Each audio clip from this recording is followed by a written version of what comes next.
제가 그림에 발표한 논문은 파인튜닝 랭귀지 모델 제로샷 러너라는 모델 논문입니다. 이 논문은 ICLR에 2022년에 억셉됐고 구글 리서치에서 발표한 논문입니다. 그래서 목차는 그 논문에 소개해 있는 대로 다음과 같이 진행을 하겠습니다. 그래서 이 논문의 저자들은 이제 GPT-3와 같은 이제 대규모 언어의 모델들이 이 풀샷에서는 좋은 성능을 내지만 이제 제로샷에서는 성능이 좀 떨어진다라는 점을 지적하고 있습니다. 근데 그도 그럴 것이 풀샷 같은 경우에는 이제 모델에게 몇 가지 예시를 보여주고 정답을 맞추는 거기 때문에 이제 쉽지만 제로샷 같은 경우에는 모델에게 아무런 예시를 보여주지 않고 맞춰야 되기 때문에 때로는 사람에게조차 어려운 그런 문제입니다. 그래서 제로샷은 어려운 조건이지만 인간이 태스크를 수행하는 방식에 가장 가까운 방식이라고 할 수 있습니다. 그래서 저자들은 이제 대규모 언어 모델의 제로샷의 성능을 높일 수 있는 이제 플랜이라는 방법을 제시하고 있습니다. 이제 플랜에 대해 설명하기 앞서 이제 퓨샷, 원샷, 제로샷에 대해 다들 아시겠지만 좀 간단히 좀 설명을 하겠습니다. 이제 퓨샷, 원샷, 제로샷 같은 경우에는 이제 프롬프트 러닝에 해당하고 이제 인퍼런스 타임에 모델에게 몇 개의 예시를 보여주느냐의 차이입니다. 만약 예시가 여러 개라면 퓨샷에 해당하고 예시가 한 개면 원샷, 예시가 없으면은 제로샷입니다. 이 세 가지 같은 경우에는 모두 가중치 업데이트가 이루어지지 않습니다. 이에 대조적으로 이제 파인 튜닝이라는 방법이 있는데 이제 프리 트레이닝을 진행한 모델을 슈퍼바이즈 방식으로 이제 데이터 스페시픽 데이터를 사용하여 학습한 방식입니다. 우리가 흔하게 사용하는 지도 학습 방식이고 이제 가중치 업데이트가 이루어집니다. 파인 튜닝한 모델 같은 경우에는 아무래도 스페시픽한 데이터로 이제 학습을 시켰기 때문에 이제 모델의 성능이 좋지만 아무래도 학습을 시키는 과정에서 비용과 좀 데이터의 그런 과정들의 좀 그런 비용들이 높이 발생하는 것을 알 수 있습니다. 반면에 프롬프트 러닝 같은 경우에는 이제 적은 데이터로 이제 사용하면 되고 모델이 좀 더 인간처럼 유동적으로 태스크를 수행할 수 있도록 하는 장점이 있습니다. 하지만 파인 튜닝에 비해서는 성능이 떨어진다는 그러한 단점이 있습니다. 그래서 이 플랜 같은 경우에는 이제 프롬프트 러닝과 파인 튜닝의 장점 이 두 개를 모두 이용한 것이 이 플랜의 목표입니다. 이제 플랜은 파인 튜 랭귀지 넷의 약자이고 이름에서 보다시피 이제 파인 튜닝을 사용하긴 합니다.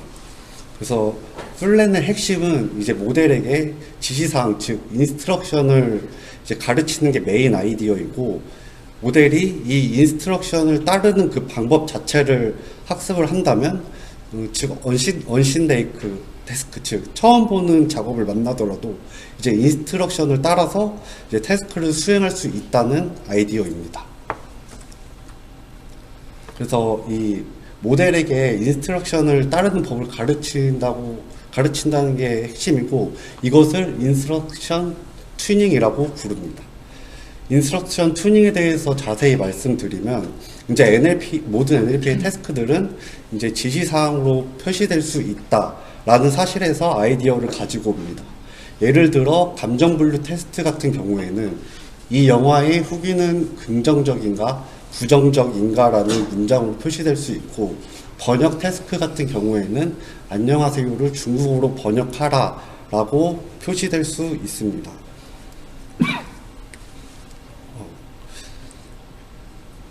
그러므로 인스트럭션 튜닝의 프리트레인한 모델이 이제 자연어로 표현된 인스트럭션을 따라서 이제 여러 태스크를 수행하도록 파인 튜닝을 이제 진행을 합니다.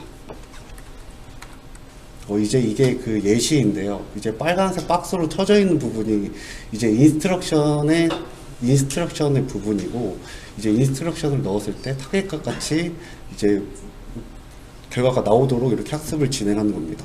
그래서 언신 태스크를 넣었을 때도 이제 인스트럭션을 넣어서 이제 올바른 결과가 나오도록 이렇게 진행을 하는 그런 방식입니다.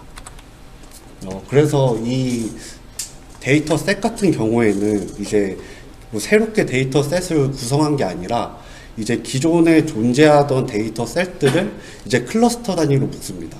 그 클러스터 단위는 이제 12개로 이 논문에서는 지정을 하였고, 이 12개마다 이제 10개의 템플릿들을 다 만들어줍니다. 이제 이 10개의 템플릿들은 이 모델의 저자들이 그냥 직접 수동적으로 만들었다고 얘기를 하고 있고, 이 10개 중에 3개 같은 경우에는 이제 그 클러스터 태스크에 좀 해당한 약간의 변주를 줘서 템플릿을 작성했다고 얘기를 하고 있습니다. 예를 들어 감정 분류에 대한 영화 리뷰를 감정 분류에 대해서 라벨링을 이제 만드는 그런 작업이라면 이제 아예 리뷰 제작을 요구하는 식의 약간 다른 변형을 조금씩 줘서 3개의 템플릿을 표현하고 있는 걸로 알고 있습니다. 그리고 이제 각 이그젬플에 대해서 이제 10개 중에 임의의 하나의 형태로 랜덤으로 이제 들어가서 학습을 진행하는 걸로 이제 표시되고 있습니다. 그래서 이게 그 12개의 클러스터에 대해서 표현된 이 데이터 구성이고, 이제 뭐 WMT 같은 경우에는 이제 번역 태스크이기 때문에 번역 클러스터에 들어가고 있고, 이제 IMDb 같은 경우에는 뭐 인터넷 영화에 대한 그런 데이터베이스인데, 그런 거는 이제 감정 태스크에, 감정 클러스터에 들어가 있는 거를 확인할 수 있습니다. 그 외에도 다른 여러 가지의 클러스터들이 존재하는 거를 확인할 수 있습니다.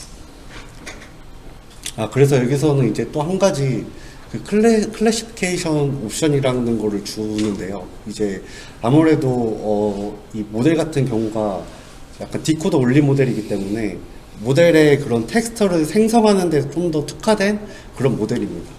그래서 클래시피케이션 같은 문제, 즉 뭐 아니다, 맞다, 어떤 것이다라는 이렇게 특정한 답을 내릴 때는 이게 아무래도 텍스트를 이제 생성하는 문제이니까 이제 그렇다를 너무 다양한 표현으로 표현할 수 있기 때문에 그런 거를 예방하기 위해서 옵션으로 이제 yes, no 이렇게 준다고 이 논문에서는 표현하고 있습니다.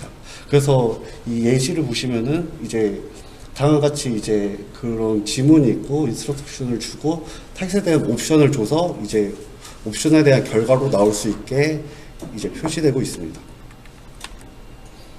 그리고 여기서는 좀 relation 스플릿 놔둘 때 약간 보지 못한 데이터에 대해서 좀 작업을 평가할 때 좀 더 보수적으로 평가를 한다고 얘기를 하고 있고, 이제 뭐 어떤 클러스터 D가 있을 때 D는 이제 그 학습을 시킬 때 완전히 보지 못한 데이터여야 하기 때문에 이제 그 D를 언신으로 간주해야 합니다. 그래서 이 나머지 C개의 클러스터들에 대해서 제로샷을 평가하고 그 C개의 모델에 대해서 평균을 매겨서 이제 그 언신에 대한 데이터의 정확성을 표시해 준다고 얘기하고 있습니다. 그리고 이제 이거는 트레이닝 디테일 같은 경우인데요. 람다 PT를 사용했고, 데코더 올린 문제입니다. 그리고 크기는 377빌리언이고, 이제 GPT-3가 175빌리언인 것 비해 좀 더 작은 모델인 것을 확인할 수 있지만, 여전히 좀 모델의 크기는 큰 것을 확인할 수 있습니다. 그리고 사용된 데이터로는 이제 웹문서, 소스코드, 대화 데이터, 위키피디아 등 다양한 데이터를 사용했고, 이제 센텐시피시라는 라이브러리를 사용해서 이제 32,000개의 토큰 어휘를 사용하여 2조 4,900개의 이제 바이트 페어 인코딩을 통해서 토큰화를 진행하였습니다. 그리고 데이터의 10%는 이제 영어가 아닌 다른 언어들을 포함하고 있습니다. 그리고 이제 학습을 할 때 아무래도 데이터의 길이가 다르기 때문에 이제 밸런싱을 위해 문장의 개수는 3만 개로 제한한다고 얘기하고 있습니다. 그래서 이 결과는 이제 다음과 같고요. 이제 왼쪽에 보시면은 네이처 랭귀지 인퍼런스, 이제 리딩 컴프레hension, 클로즈 디케이, 트랜슬레이션의 이제 그런 평가 지표를 확인할 수 있습니다. 앞서 설명했듯이 이 모델을 평가하기 위해서 각 태스크 클러스터를 제외한 나머지 클러스터들로 학습을 진행했고, 그 클러스터 그룹 내에 있는 데이터 셋들의 성능의 평균값을 모델의 성능 평가 왼쪽에 보이는 이 5가지랑 비교하여 그래프로 보여주고 있습니다. 그리고 오른쪽에 보시면 이제 그 다른 데이터 셋 몇 개를 추가해서 그 평가를 매긴 기준이고, 이 그래프를 보시면 아직은 플랜도 이 슈퍼바이즈 모델에 비해서는 결과가 이제 좋지 않은 거를 확인할 수 있습니다. 그래도 나머지 모델보다는 어느 정도 더 좋은 결과를 보여주고 있음을 확인할 수 있습니다. 그리고 이제 이건 어블레이션 스터디인데요. 이제 왼쪽 같은 경우에는 이제 클러스터 개수를 조정해서 이제 모델을 그 성능을 살펴보는 과정이고, 이제 더 많은 클러스터가 할당될수록 이제 더 높은 성능을 보여준다는 그런 지표를 보여주는 그래프입니다. 그리고 오른쪽에 보이는 그래프는 이제 모델의 사이즈인데, 이제 모델의 사이즈가 만약에 8만 빌리언을 넘어가지 않는다면은 언튠에 대한 모델이 더 좋은 결과를 보여주고 있고, 만약에 모델의 사이즈가 커질 경우 인스트럭션 튜닝이 더 좋은 결과를 보여주고 있다는 것을 그래프로 보여주고 있습니다. 그리고 이제 지금까지는 제로샷을 위해 이제 인스트럭션 튜닝에 대해서 설명했지만, 이제 플랜의 퓨샷과 이제 제로샷의 플랜에 대해서 비교하는 그런 그래프입니다. 이제 제로샷 같은 경우에는 뭐 훈련 태스크 평가하는 단계에서 전혀 태스크들이 겹치지 않지만, 퓨샷 같은 경우에는 앞서 얘기했듯이 몇 가지 예시를 보여주고 이제 정답을 맞추도록 이렇게 학습이 진행되는데, 그게 이제 실제로 평가가 될 때도 그런 보여줬던 예시들이 다시 조금씩 보여진다는 그런 말들이 논문에 적혀 있었고, 그래서 당연히 아무래도 제로샷보다는 퓨샷이 더 성능이 좋다는 것을 보여주고 있습니다. 그래서 이 논문에서는 일단은 뭐 파인튜닝과 인스트럭션을 이제 합쳐서 제로샷의 성능을 높이는 것을 보여주고 있고, 약간 좀 다양한 태스크에 대해서 이제 좀 제너럴하게 좀 모델을 좀 보완할 수 있다는 것을 보여주고 있습니다. 그리고 좀 제가 생각한 한계점은 좀 클러스터를 할당할 때 좀 주관이 들어가고, 약간 템플릿을 할당할 때도 좀 그 주관이 들어가기 때문에 좀 주관적이지 않나라는 생각이 들었습니다. 그래서 좀 모델의 사이즈도 좀 크지 않나라는 생각이 들었습니다.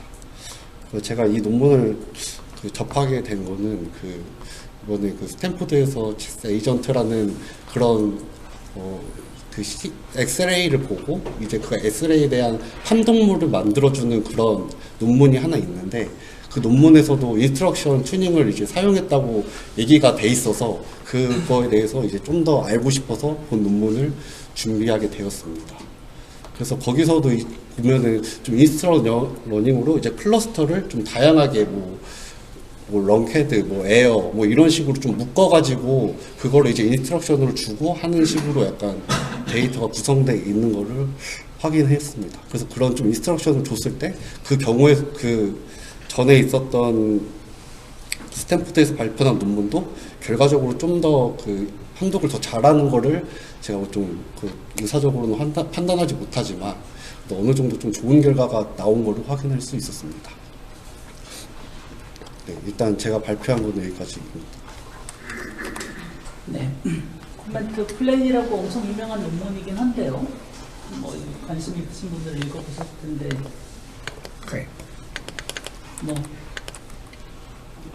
코멘트 있으실까요? 최 X 에이전트라고 해가지고 스탠포드에서 몇 달 전에 공개한 이제 멀티모달 이제 거기 파운데이션 모델이 있어요. 이제 그게 공개돼 있어갖고 몇 달 테스트를 해봤는데, 그러니까 이제 이런 거죠. 한동문을 제너레이션 해줘. 이런 거 안 돼요. 왜냐면 그렇게 학습이 안 돼 있어요. 근데 이런 거죠. 이걸 보고 에어웨이에 문제가 있어? 라고 물으면 답을 해줘. 학습이 그래야 된다. 그래가지고 거기에 홈페이지에 올라가 보면 그걸 어떻게 학습시켰냐면 인스트럭션 셋을 가지고 학습시켰다. 뭐 180만 개가 정확히 숫자는 잘 모르겠는데, 그래서 그걸 최 X 인스트럭트 셋이라고 자기가 만들었어요.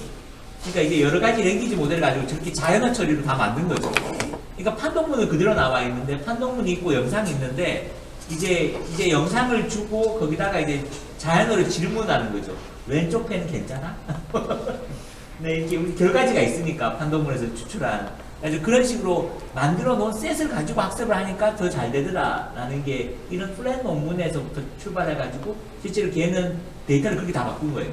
그냥 판독문 이렇게 그냥 두 개 주고 한 게 아니고 그렇게 인스트럭션 셋으로 만들어가지고 학습했더니 꽤 잘 되더라 라는 거라서. 인스트럭션 셋이 그렇게 많이 필요해요? 180만 개나? 보통 1000개에서 2000개 정도 쓰는데요. 근데 거기서는 100만 단위로 또 제 기억이 나요. 100만 단위를 만들어서. 근데 어떻게 만들어요, 인스트럭션 셋을? 거기 자세한 내용은 찾아봤어야 되는데 못 찾아봤어요. 공개돼 있어요? 인스트럭션 셋이? 아닐 것 같아요. 네. 하여간 뭐 모델 웨이트만 공개가 돼 있어요. 재밌는 게 이제 구글은 언어 모델이 여러 개 있는데 람다라고 이제 초기에 내부적으로 뭐 지능이 있네 없네 뭐 이러고 뭐 논란이 있었던 모델인데 제미나이 나오고 이제 폐기된 모델이고요. 이 밑바닥에 있는 녀석이. 그리고 그 12개 클러스터는 누가 나눴어요? 엑스퍼트가 마음대로 나눈 건가요? 네, 그거는 그 논문에서 저자들이 그냥 자기 마음대로 나눴다고 얘기를 하고 있습니다. 네. 그리고 아까 이밸류에이션을 뭐 공정하게 하려고 뭔가 노력을 했다는데 네. 어떻게 했는지 정확히 잘 이해가 안 되네요. 이게 이제 그 람다를 어떻게 학습했는지 뭐 구글 애들도 알지 잘 모르겠지만 솔직히 너무 많은 트레인 데이터가 들어가서 뭐가 들어가 있는지도 잘 모르는 상황일 건데요. 그래서 지금 언어 모델을 평가하는 가장 큰 문제가 지금 독립적인 익스터널 데이터셋을 구할 수가 없다. 언젠가 한번 보고 뭐 외웠거나 뭐 이랬을 가능성이 있고 그걸 알기도 어렵다. 뭐 정확히 얘기하면. 그래서 아주 희귀한 언어, 뭐 우리도 듣도 보도 못하는 새로운 언어 뭐 이런 거 가져다가 하는 애들도 있고 뭐. 근데 이제 언어라는 거는 약간 저는 파라독식한 게 지금 GPT가 3%가 GPT 3.0 기준으로 93%가 영어 데이터인데 그거를 3.5 만들려고 인터럽트 GPT로 리인포스먼트 러닝을 했더니 갑자기 영어만 하던 애가 한글도 깨치고 뭐 다른 나라 말을 하기 시작한다 그러잖아요.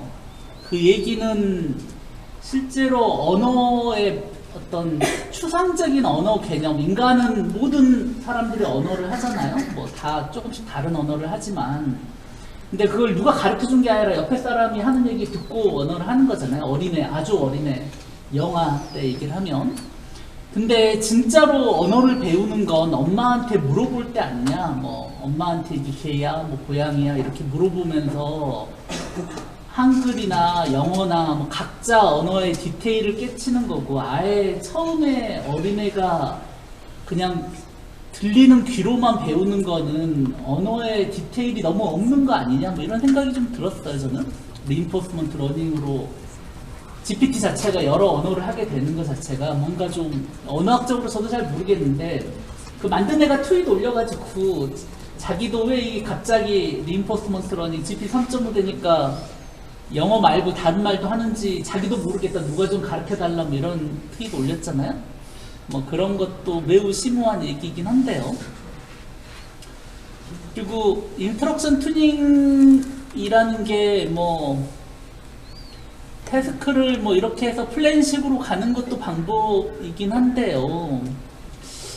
요즘 그냥 마더 라지 랭귀지 모델은 너무 커서 파인 튜닝하기 너무 어렵고 파인 튜닝이 잘 되지도 않고 뭐 그래서 이제 로라라고 이제 프리즈 시켜놓은 모델 옆에다가 이제 패러하게 이제 학습시키는 형태로 바뀌었죠. 얘는 로라로 한 것 같지는 않고 그냥 뭐 일종의 풀 파인 튜닝 하는 거죠. 네. 에폭을 몇 개나 돌렸어요. 얘는 인스트럭션 셋이 몇 개예요. 저 3만 개를 돌렸는데 이게 에폭으로는 안 나오나 보죠? 네, 약간 네, 뭐 어쨌든 그렇고 인터럭션 셋은 몇 개인데요? 이건 뭔가 돌렸을 텐데 뭐 그런 디테일이 없네요.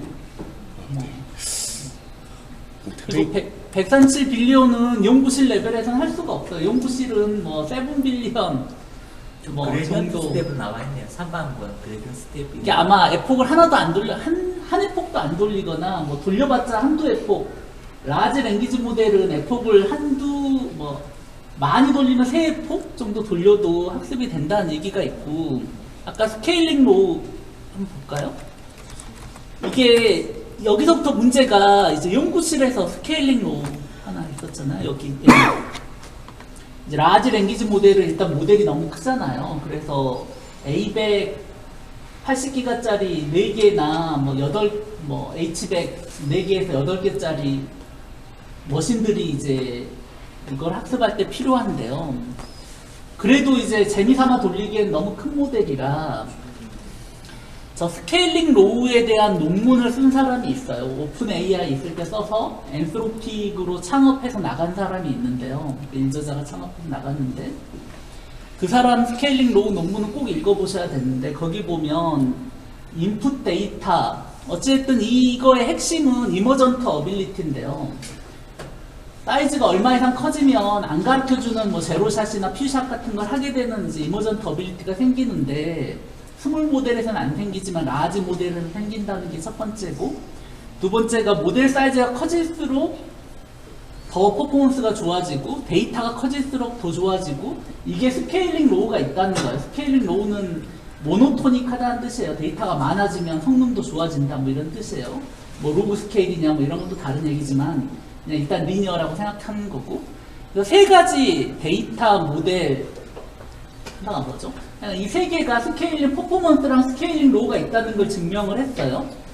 그리고 모델 파라미터의 40% 정도가 인코딩 레이어, 토크나이저가 차지하고 있기 때문에 이 토크나이저를 빼야 된다는 거고, 모델 파라미터 계산할 때. 그리고 모델이 크면 적은 데이터로 퍼포먼스가 더 빨리 학습한다는 게 이제 그 사람의 얘기예요. 스케일링 로우 그 논문이 근가업조예요. 지금 우리나라 하이퍼클로버나 이런 애들이 그 논문 보고 학습시키는 거거든요. 내가 이것저것 학습해 볼 수가 없고. 그래서 엔트로픽 애들은 이제 오픈 AI가 공개하지 않겠다는 거를 반해가지고 나와서 공개를 추구하는 애들이잖아요. 그래서 걔들이 이제 내부적으로 하고 있었던 것들을 스케일링 로우 논문에 다 써가지고 해서 실제로 우리가 LLM을 볼 때 이제 그런 거를 좀 봐야 되고, 우리는 이제 한글 문제가 있으니까 토크나이저에 관심을 더 가져야 되고, 이머전트 어빌리티를 하기 위해서 모델 사이즈가 얼마 정도 하냐, 여기 8빌리언 정도가 이제 연구실에 돌릴 수 있는 건데 약간 더 커야 될 것 같잖아요. 12빌리언이나 13빌리언 정도 돼야 이게 좀 될 것 같고, 하여간 저거가 좀 더 커지려고 그러면 지금 우리 GPU로는 안 된다. 그래서 저희가 최단 시일 내 A100 4개짜리를 이제 서버를 만드는 게 이제 퍼스트 프라이어리티고, 뭐 올해 안에 H100도 뭐 8개짜리도 4개짜리를 하나 만들어야겠다. 뭐 이게 이제 제 생각이고요. 스케일링 로우랑 뭐 이걸 하려고 하면. 그리고 하여간 뭐 그 논문은 따로 한번 누가 봤으면 좋겠어요. 이한 선생님이 보던지. 그리고 제가 그 아주 유명한 사람이 토크나이저에 대해서 강의한 것도 올려놨으니까 그것도 꼭 보세요. 어마어마하게 인사이트가 있는 유튜브 강의가 있어요. 1시간짜리지만 하여간. 그리고 또 하나는 저는 그냥 뭐 카카오 브레인이 엑스레이를 가지고 판독문을 써주거나, 아까 뭐 스탠포드 애들은 그나마 좀 더 어드밴스한 것 같은데, 나는 그런 전략 자체가 나는 약간 언리저너블하다고 생각해요. LLM 자체는 본질적으로 할루시네이션이 있고 그걸 멀티모달로 가르치면 할루시네이션이 주는 거는 맞는데, 그렇다고 아무 얘기나 하는 본질이 있잖아요. 결국 다음 단어를 맞추는데 다음 단어가 그냥 라이클리후드인데 영상도 같이 보면 헛소리를 좀 덜하지만 그렇다고 아예 헛소리를 못하는 건 아니잖아요. 그래서 지금 그냥 제로샷으로 일반인이 쓰기에는 재미도 있고 뭐 그래서 지금 뭐 이렇게 돈도 내고 쓰고 있는 사람들이 있지만, 의학처럼 하일리 애큐러트한, 그리고 판독문을 인공지능이 써주는 순간에 법적 책임도 져야 되는 이런 상황에서 판독문을 써주는 전략이 맞는 전략이냐 이거죠. 의료기기 관점에서 제가 하고 싶은 얘기는 틀릴 수밖에 없고, 지금 카카오 CXR을 이제 흉부 영상학회에서 리뷰를 했는데 실제로 한 30-40%가 틀린다 그래요. 특히 노즐을 틀리는데, 엑스레이에서 흉부 엑스레이를 찍는 이후에 95%가 노즐을 찾는 거거든요. 근데 30-40%를 틀리고, 예를 들어 체스트 PA냐 라테랄도 막 틀려요. PA를 넣었는데 라테랄이라고 쓰고 막 판독문에. 그러니까 이제 흉부 영상 입장에서는 말도 안 되는 거지만, 그래도 이제 일반 의사들 입장에서는 영상학과 의사가 없어도 판독문이 써지니까 신기는 할 거잖아요. 맞든 틀리든. 뭐 이런 아주 미묘한 상황이어서 카카오 브레인이 국내에서는 이제 국산화 안 하겠다고 하고 미국으로 가겠다고 하는데, 미국도 만만치 않고 한국에서 의료기기 인허가 신청을 해놨는데 이게 간단치 않고, 이거는 이제 카카오 내부적으로도 이제 논란이 많은데 카카오 헬스케어의 이제 황희 교수랑 얘기를 좀 해봤는데 카카오 브레인이 그런 거 하는 것도 황희 교수는 엄청 반대하더라고요. 그래서 이제 본질적으로 이제 제 입장은 뭐 이런 건데 저희가 1980년 정도에 ECG 판독 소프트웨어를 만들어서 지금도 쓰고 있는데 ECG가 옛날에 ECG가 심장이 이제 교감신경, 부교감신경이 어싱크로너스하게 이제 자극이 돼서 심장이 뛰고 있는 거거든요. 그 파형을 이제 찍은 건데 예전에는 이제 심장내과 선생님이 그 시그널을 전부 다 출력해서 판독을 했어요. 영상학과 선생님처럼 똑같이. 그러다가 이걸 자동 판독하는 프로그램이 나왔는데 그때도 똑같은 이슈가 있었겠죠. 질환을 찾는 목적으로 쓸 수 있고.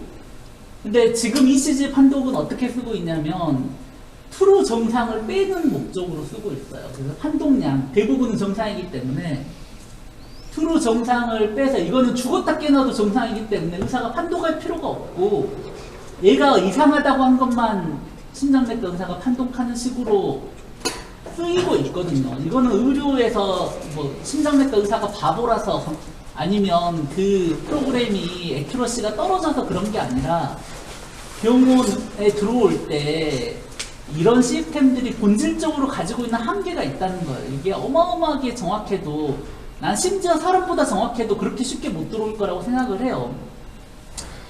그런 이유가 여러 가지가 있는데 예를 들어 엑스레이 같은 경우 판독 시간이 엄청 짧거든요. 근데 뭐 지금은 재미삼아 하니까 상관이 없지만 이거 보험 수가를 받으면 의무적으로 10년간 데이터를 관리를 해야 돼요.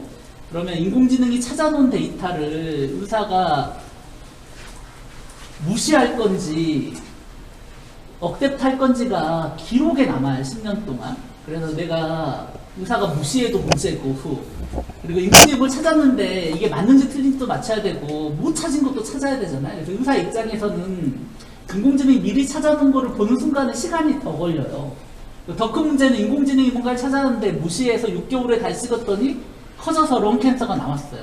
그럼 의사가 뭔가 인공지능이 한 걸 무시했기 때문에 환자의 런캔서를 늦게 찾았기 때문에 소송에 걸릴 것 같잖아요. 이런 소프트웨어를 누가 어떻게 쓰겠냐고요. 병원 워크플로우상. 그래서 아까 뭐 그 랭귀지 임베딩을 하고 판독문을 쓰고 뭐 이런 거는 이해가 높아져서 좋은데 그 판독문을 쓸 때 100% 정확하게 못 쓰는 거면 반대로 퓨어 정상을 빼는 식으로 LLM을 써야 된다는 거예요. 랭귀지 비전 모델을 만들어서 판독문을 쓰는 걸 하는 게 아니라 그걸 통해서 나온 인코더를 가져다가 정말 얘는 죽었다 깨나도 정상인 거를 빼지는 프로그램을 만들어주면 의사가 아예 판독할 필요가 없잖아요. 그러면 실제로 임상 워크플로우상 법적인 이슈도 없고 의사의 진료량도 적고 병원장도 사줄 이유가 있고 나중에 의사가 책임질 일도 없고 결국 그게 틀리면 회사가 책임지는 거거든.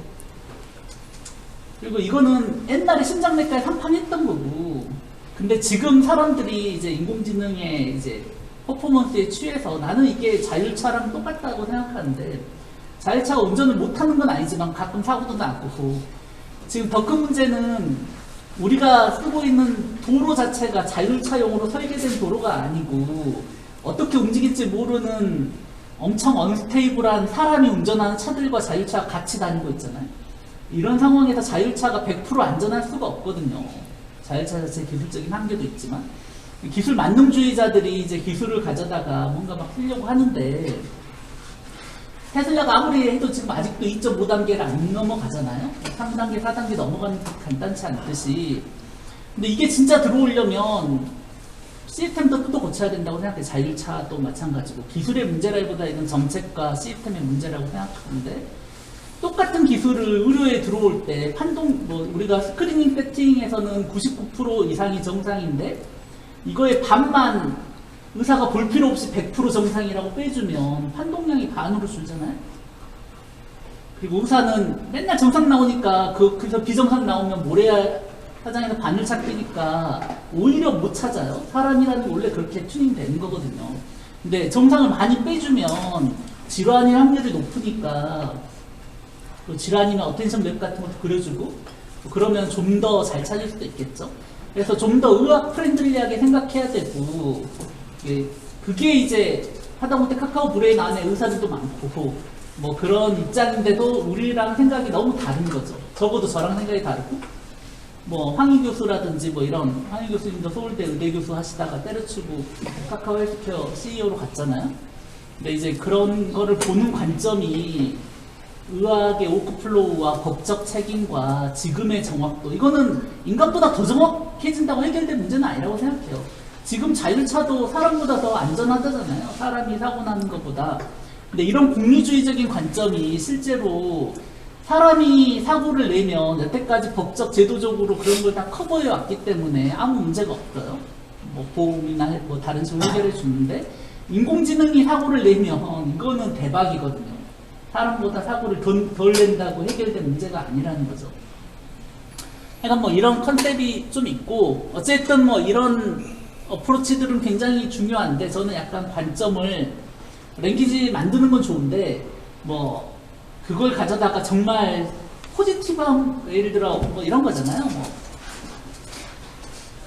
음악이 아름다운 건 음과 음 사이에 있는 정적 때문인 거고, 뭐 작년 여름에 갔던 해수욕장이 나에게 인상이 남은 건 내가 딱 하나의 조개를 주워왔기 때문이다. 뭐 이런 린드버그 와이프가 쓴 수필집이 있는데, 똑같지만 우리가 판독문을 쓸 수 있는 능력이 있다 그래도 임상 프렌들리하게 쓰는 거는 좀 더 똑똑한 인코더를 통해서 정상을 빼는 게 훨씬 더 가치가 있을 수 있다는 거죠.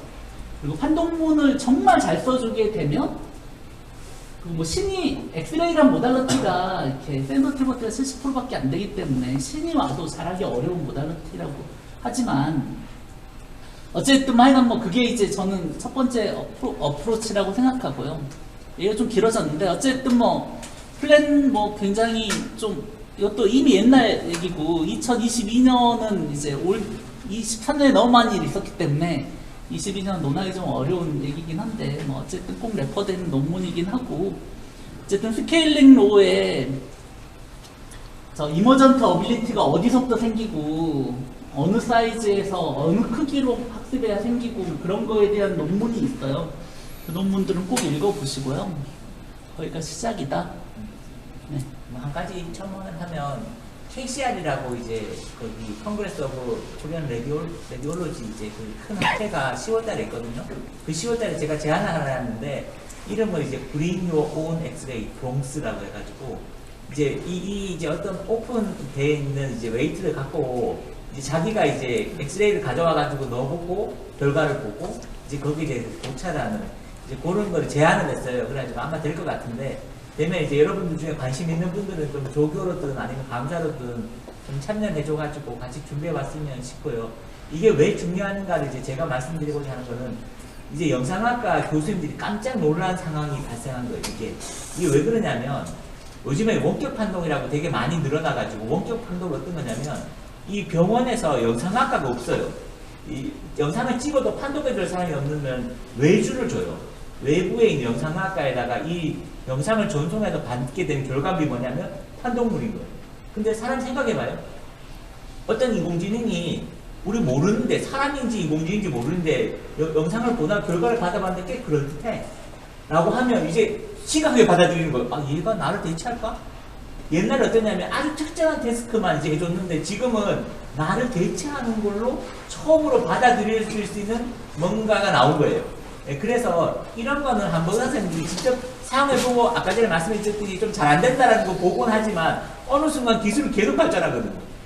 예, 사람은 죄에서 되는 경우가 많아요.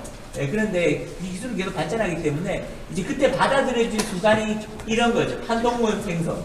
아, 이건 정말 이제 사람인지 모르게 결과를 내는구나 라고 생각을 해가지고 지금 이제 심하게 받아들여지고 있고, 이제 거기에 대해서 이제 저희가 핸즈온을 제안해가지고 한번 의사선생님들 직접 사용해보고 뭐가 잘 되는지 뭐가 안 되는지 이런 것들을 판단하게 되면, 어떤 식으로 아까 김남철 보여주듯이 인티그레이션, 그러니까 자기의 이제 판독 프로세스에 어떻게 이게 접목이 돼야지 옵티멀 할까를 고민할 수 있는 좋은 출발점이 될 것 같다고, 저희 연구실에서 준비를 할 거니까 좀 관심 있는 사람 손 좀 들고 같이 좀 해요. 엄청 파라독식한 얘기인데요. 지금 흥영회 내부적으로 논란이 많아요. 그거에 대해서. 아까 이제 흥영회 내부적으로 테스트가 끝났고, 흉부 영상이 아닌 사람, 또 영상학과 아닌 그 의뢰 베이스로 엑스레이를 꼭 봐야 되는 의사들이 있거든요. 응급의학과라든지 호흡기내과라든지 그런 분들한테 판독이 없이 환자를 만났을 때 인공지능이 도움이 될 수 있지만, 이게 아까 했던 법적 근거로 남는 거는 의학적으로 굉장히 큰 이슈가 있을 수 있어서 이게 정확도 이전에 문제가 좀 있고요. 그리고 판독 시간이 워낙 짧기 때문에 오히려 이걸 썼을 때 판독 시간이 더 길어지는 이슈들이 좀 있고, 저는 LLM에 대해서 그냥 내 입장은 지난번에 그 고대 의대생들 왔을 때도 한번 얘기했는데, LLM의 할루시네이션이나 이런 게 오토 리그레시브 방식으로 가르치는 순간 본질적으로 인에비터블이다. 아무리 멀티모달 할아버지를 가져다 가르쳐도. 그래서 그런데도 LLM을 지금도 쓸 때가 있다고 저는 생각하는 입장이에요. 아까 했지만 음과 음 사이에 있는 정적을 써보자는 얘기인데, 그런 관점이 LLM이 지금 서머라이제이션이나 익스트랙션, 프리텍스트에서 어떤 거를 이제 뽑아내는 것들은 사람만큼 하거나 사람보다도 잘할 수도 있는데요. 맨 땅에 뭔가 쓰라고 하거나 이런 거는 여전히 문제가 있지만, 그래서 이제 이런 거를 레가시 시스템이랑 붙여가지고 하는 걸 랭체인이라고 하는데, 랭귀지 체인 같은 거를 만들어 보는 게 이제 한 가지 방법이고, 병원 워크플로우상 그 중에 가장 쉬운 게 전 정상을 빼는 거라고 생각해요. 그건 더 할 필요도 없는 거니까. 그리고 어쨌든 LLM을 쓸 수 있는 데는 굉장히 많은데, 지금처럼 이제 카카오 브레인이 생각하는 방식은 저는 자율차 처음 나올 때랑 좀 비슷한 거라고 저는 생각을 하고요. 오히려 더 위험할 수도 있다고 생각하고. 그러니까 그렇습니다. 그 카카오 브레인 그 연구의 논문 찾아보시면 논문의 공저자에 박보기 선생님하고 저희 연구실 출신의 연구자로 포함이 되어 있습니다. 네, 그래서 테스트 많이 하고 있어요. 다른데 실렸어. MDPI 논문 다이고노스틱 하나밖에 아니요, 없지. MDPI가 아니고 이제 저널을 제가 찾아봐서 최근에 나왔거든요.